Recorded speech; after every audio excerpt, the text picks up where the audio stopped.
Aqui no nosso programa, com aquele jeito caipira de ser só no nosso programa Aliança Sertaneja, dona Lili? De segunda a sexta, às 7 horas da manhã, encontro marcado com a Aliança Sertaneja. Show! Isso é bom demais! A felicidade está aqui. As pessoas não têm noção dos males que fazem a sua casa, a sua família, trazendo essas músicas que fala de bebedeira, né? Que fala o quê? Que fala de todas as coisas que não são saudáveis, né? De traições. Então, elas não imaginam que tudo aquilo que hoje são palavras, amanhã se torna ser humano. Se torna ser humano. Então, nossos lares... se encarna. Com certeza, todo verbo sempre se fará carne. Isso é princípio. Ninguém muda isso, né? Esse foi o princípio que nos salvou, né? O Deus vivo, todo-poderoso, santo, perfeito, se fez carne, habitou conosco. Então é um princípio. Já pensou se nós só comemos coisas que não é saudável? Nós não vamos adoecer a barriga? Vai ou não vai adoecer a barriga? Bastante óleo, dá colesterol. Vai dar aquilo que o povo chama de diarreia, né? Ou craque da sonoplastia. Mas eu encontrei uma maneira que o camarada... Porque antigamente, a minha barriga não podia nem sentir o cheiro de farinha de puba com aquele toicinho. Aquele toicinho feito daquela farofa, né? Lá vem. Rapaz, se eu comesse o toicinho sozinho, não tinha problema. Comesse a farinha sozinha assim, separado, não tinha problema. Mas se misturasse, parece que era uma birra da minha natureza. Até que um dia eu descobri como eu comer farinha de puba com carne de porco, com toicinho e não dá diarreia. Eu descobri, dona Lili. Eu acho que eu sei dessa. Eu descobri, dona Lili. Aí esse dia eu tava falando com o companheiro, ele olhou pra mim e disse: foi mesmo, pastor, só descobriu? Pois como é que é, homem? Eu digo: coma depois das 6 horas da tarde. O máximo que pode dar é noite e ré, mas diarreia não dá. Porque dificilmente ela dura muito tempo. Eu também descobri uma. Foi. Eu descobri como é que pisa no sol sem se queimar. Como é? É ir de noite. Oxe, é? Isso. Esse cara tá falando aí, é um menino que nós... Eu tava assistindo aqui as redes sociais, daí passou aquele menino. Ô pai, eu vou no sol. Você é astronauta. Você é astronauta, eu vou no sol. Menino, você não sabe o que tá falando não. O sol não pode chegar nem perto. Que antes do camarada chegar perto, já está derretido, que é muito quente. Não, pai, eu vou de noite. O craque da sonoplastia, ontem... Nós falamos aí a respeito de uns camaradas aí que cantavam as cantigas meia desavergonhada, mas aí cansaram de sofrer na vida. Ontem nós falamos sobre o Roberto Vilar, né? Roberto Vilar foi um dos maiores na área da música brega nos anos 90. Foi um dos maiores cantores que fizeram maior sucesso, né? E de repente ele sumiu, porque se converteu. Nós mostramos também ontem, tocamos algumas modas lá do nosso amigo Cícero Rossi, hoje ele é pastor. Os últimos 2 anos que eu passei como cantor secular, quando eu ainda estava desajuizado lá do outro lado, eu passei em Fortaleza. E lá um dia, em um salão de cabeleireiro, eu encontrei um cidadão. E aquele cidadão, ele foi um dos maior sucesso dos anos 80, anos 90. Eu era criança pequena ainda. Eu era criança pequena lá em Massaranduba, mas já ouvia ele. Você deveria ser mais criança ainda, que você é um menino. Você é um menino. Mas foi um dos cantores de maior sucesso daquela época. Ele cantava em uma banda não, era um grupo, né? Os Fíveres. Você já ouviu falar nos Fíveres? Os Fíveres. Né, uma das vozes mais bonitas, e depois ele separou e gravou umas músicas, gravou um CD, o CD solo, fez muito sucesso, Cassiano Costa, né? Dentre as músicas, né? Porque você me chama de ladrão, só porque roubei seu coração. Aí eu não sei o que tem mais, não mereço esse castigo. Aí, me deu uma surra de amor, me deu uma surra. Olha, rapaz, como é que o cara canta uma cantiga dessa, hein? Como é que o cara canta uma cantiga dessa? Aí, ontem nós falamos o seguinte: observe que tudo que a gente coloca em nossas músicas são aventuras sexuais, são sofrência, né? Estou com saudade dela, eu vou me vingar dela, agora é tarde demais, quando eu te queria tu não me quis, e agora... É porque é tudo que a gente sabe. Então aquilo que a gente fala é o que a gente vive, e esse estilo de vida não combina com uma família saudável. E aí ele pega toda essa sujeira, essa coisa terrível, codifica na sua música e sai igual um veneno, contaminando todo mundo.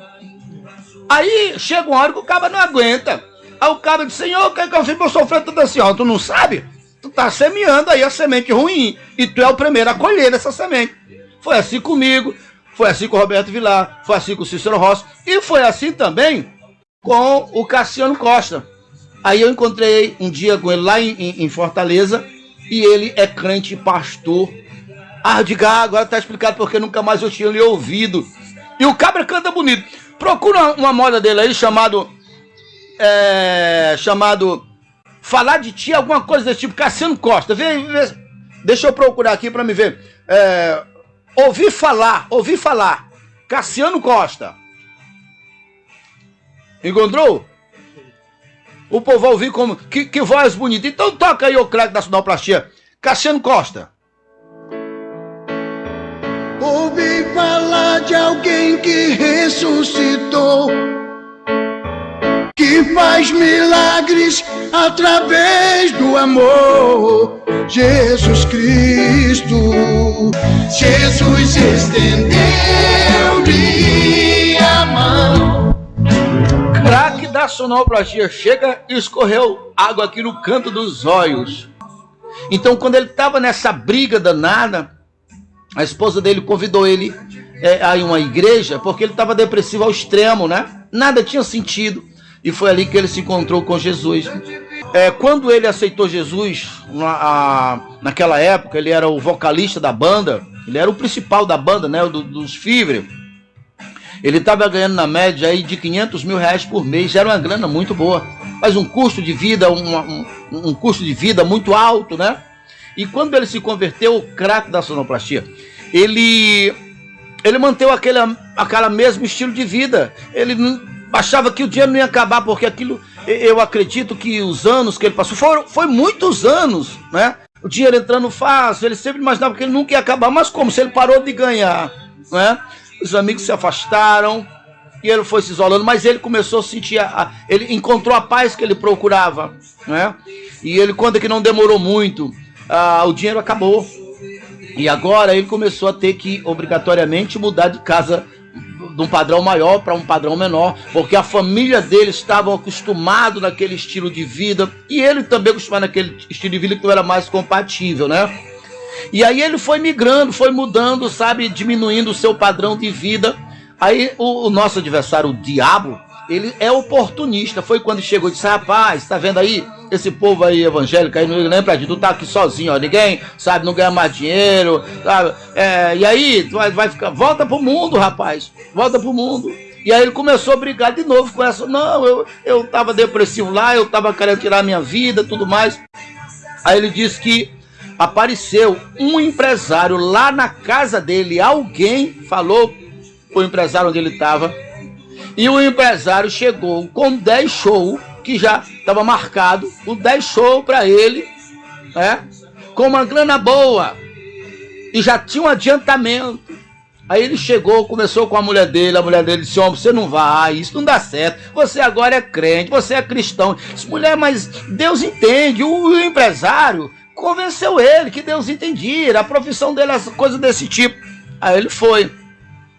Ele conta o show no Piauí. Ele teve um acidente, craque da sonoplastia. E quando ele teve o acidente foi muito grave. Só que a única coisa dele que se estragou foi a língua. Cortou a língua, ficou pegado só na parte da língua. Pouca coisa, sabe? E aí, ele não teve como fazer o show. Aí ele retornou, não tinha como ele cantar. Retornou para casa, né? Aí foi pro médico, o médico costurou a língua, o médico prometeu para ele que dava de recuperar, só que bastante tempo. Ele não falava, só se comunicava por escrita, só tomava na sonda, passou muitas e ruins, né? Aí, chegou um certo tempo, ele estava melhor, ele voltou à igreja lá. E quando ele chegou na igreja, Deus falou com ele novamente. E restaurou a língua dele. Na restauração da vida dele, da língua dele, Deus deu esse louvor para ele. Ele traduziu essa música e tornou esse louvor. E foi a partir daí que ele aceitou o ministério. E até hoje, já faz muitos anos, Ele é bem mais antigo do que eu, ele tomou a decisão mais antiga que eu.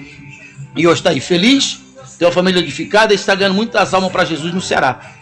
Ele é cearense, está lá. Não sei se ele é cearense, bora lá, ele é nordestino, né? Acho que ele é cearense mesmo. Que é cearense mesmo. Então, dona Lili, se eu não fosse crente hoje, eu ia ser crente. Porque pensa numa coisa boa.